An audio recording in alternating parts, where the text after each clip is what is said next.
작년 8월 부산에서 발생한 이 사고로 운전자는 부인과 딸, 만 3살과 생후 3개월밖에 되지 않은 어린 손자 2명을 포함한 일가족 4명을 모두 그 자리에서 잃었습니다. 그런데요, 택시 운전 경력만 17년 이상이었던 베테랑 운전자임에도 불구하고 국가수와 경찰은 운전자가 브레이크를 밟지 않은 것이 사고 원인이라는 결론을 내렸습니다. 피해자가 졸지에 가해자로 내몰리고 이 사건은 여러 가지 의문점을 남겼습니다. 하지만 저는 이 사고와 관련해서 작년 12월 운전자 책임이 아니라는 공익제보를 받았습니다. 장관님, 국토교통부는 2008년 산타페 디젤 차량 등 고압펌프 연료 비침 현상에 대해서 어떤 조치를 취하셨습니까? 2008년 것까지는 제가 좀 파악을 못하고 있습니다. 무상 조치 취하셨죠? 네? 무상 조치, 무상 수리 조치.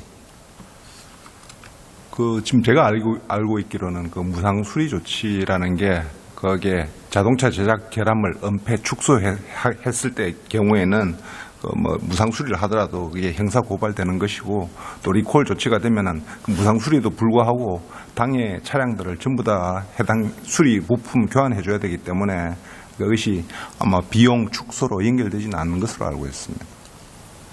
그럼 한번 둘이 같이 따져볼까요? 아니, 그래서 제가 알고 있는 제가 지금부터 같이 시작하겠습니다. 의원님께서는 아주 공부가 제가 많이 받은 공익제보의 핵심 하셨는데. 내용은요. 네. 사고 차종에 대해 애초에 결함이 있었다는 것이고요. 국토부가 무상 수리 조치로 대충 함으로써 리콜되어야 함에도 불구하고 이 차량이 사고에 이르게 됐다는 겁니다. 심지어는 현대기아차가 이 차량 결함을 알고 있었음에도 불구하고 이를 사실상 은폐해서 이런 참사가 일어난 것으로 보입니다. 슬라이드 계속 보시면서 말씀 들으세요.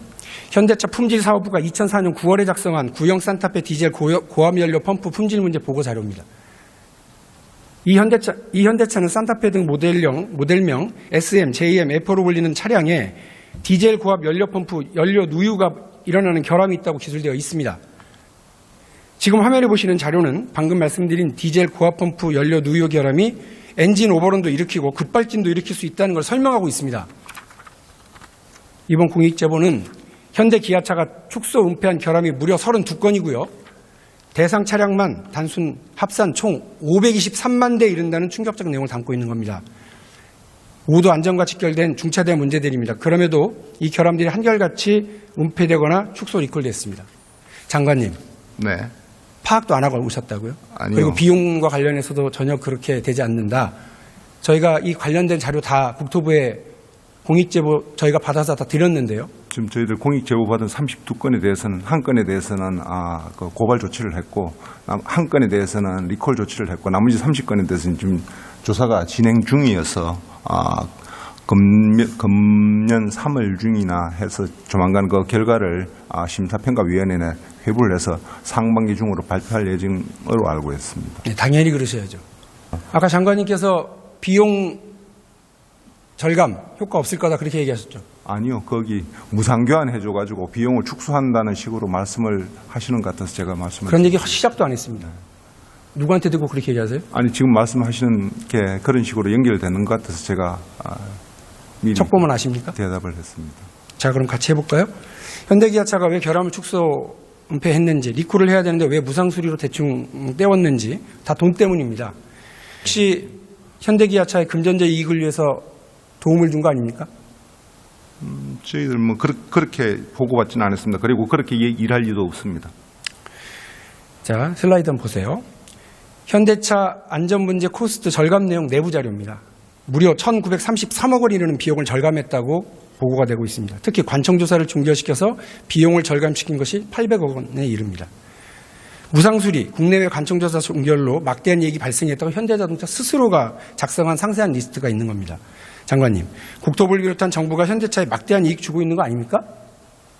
회사 차원에서는 자기들 비용 절감을 위해서 노력을 하겠지만은 국토교통부는 그걸 공익에 입각해서 자동차 제작 결함이 정말로 사회적인 문제를 일으키고 중대한 결함이 되는 경우에는 저희들은 그 기준에 따라서 즉각 조치 다 취하셨어요? 그렇습니다. 그렇게 좋아요. 하려고 그러면 하고 있습니다. 2월 7일 날 저희 박용진 의원실에 제출한 자료 국토부가 저한테 준 거예요. 124페이지 보면 이미 2012년에 전 제작사의 전 차종에 대해서 자동차 급발진 추가 조사를 지시한 걸로 나와 있는데요. 5년 지났습니다. 네. 조사는 아직 진행 중인가요? 그때 조치하셨다면서요. 저희들 자동차 급발진 제작 결함에 의한 급발진은 조사하기 위해서 2012년도부터 여러 가지 노력을 한 걸로 알고 있습니다만 어떤 노력을요? 제가 좀 그 자료를 저도 5년 동안이면요. 네. 정권이 바뀌는 시간입니다. 5년 동안이면 우리 노동자 서민들이 자동차요 할부로 구매해가지고 할부 기간이 끝나는 기간입니다. 아니요. 그렇게 흥분하실 일은 아니고요. 아니, 저 국민들 안전 문제를 두고서 지금 저렇게 한가하게 얘기하시는데 아니요. 5년간 조사만 하고 계세요, 지금? 리콜 조치를 했었으면, 무상 수리 조치가 아니라 리콜 조치를 했었으면 돌아가시지 않았어도 4명의 소중한 목숨이 돌아가셨다고도 생각할 수 있습니다. 장관께서 그렇게 한가한 모습으로 말씀하시는 동안 우리 5년 동안 지연된 이 조사 때문에 조사는 종결되고 지연시켜서 현대자동차에는 막대한 이익을 가져다 주고 이게 어떻게 대한민국 정부입니까? 하나 더 물어보겠습니다. 리콜 시정률은 파악하고 계십니까? 아직 파악 못했습니다. 아니, 뭘 파악하고 계세요, 그러면? 아니 그게 아니, 그러면 무상 수리 시정률은 파악하고 계세요? 아니 그 지금 관련 그 법률에 따라서 그 리콜이 해당되는 상황이면 저희들은 리콜을 하고 있는데 그게 전체 아니, 리콜을 했으면 이제 명령을 내렸으면 시정률은 파악하고 계시냐고요? 한번 제가 파악해서 나중에 따로 알려드리겠습니다. 아니, 저희 의원실에 갖다 준 자료도 파악 안 하고 지금 나와서 대정부 질의에 국민들 앞에서 말씀하시는 거예요? 아니 우리 현대 기아차 이런 그 리콜 그다음에 공익 제보된 건에 대해서는 조사 상황에 대해서 그리고 앞으로의 계획에 대해서 말씀드리려고 나왔습니다. 리콜 시정률은 법으로 파악을 하게 되어 있고요. 네. 무상수리 시정률은 파악을 하지 않아요. 국토부에서요. 그리고 결함 있는 차량이 어떻게 수리되고 있는지 어떻게 돌아다니고 있는지 주무부처가 지금 모른다고 얘기하시는 거예요. 아니요, 제가 파악을 못했다는 것이지 우리 담당과에는 그런 것들이 다 아니, 무상수리 시정률을 파악하지 않고 있어요, 국토부가. 근데 그래요? 어떻게 알아요? 장관님은? 국토교통부는 어떻게 알아요, 그거를? 말도 안 되는 대답을 이 자리에서 하고 계시면 어떡해요? 업무 파악 제대로 하고 계세요? 제가 알아야 될 국민들이 것들은 다 알고 국토교통부 있습니다. 믿고서 자동차 잘 몰고 다니면 돼요? 우리 지금 의원실에 들어오고 있는 차량 이상 급발진, 차량 결함, 어마어마한 신고 들어오고 있는 건 모르고 계시죠? 아니 저희한테만 넣겠습니까? 국토교통부에도 넣겠지? 근데 거기에 대해서 하나도 조치 제대로 안 취하신 거 아닙니까? 이 정부가 검증 인력도 부족하고요. 장비 및 기술력도 부족하고 해결 의지도 부족한 게 분명해요. 문제 처리에 가장 중요한 3대 요소가 다 결여되어 있다고 저는 보입니다.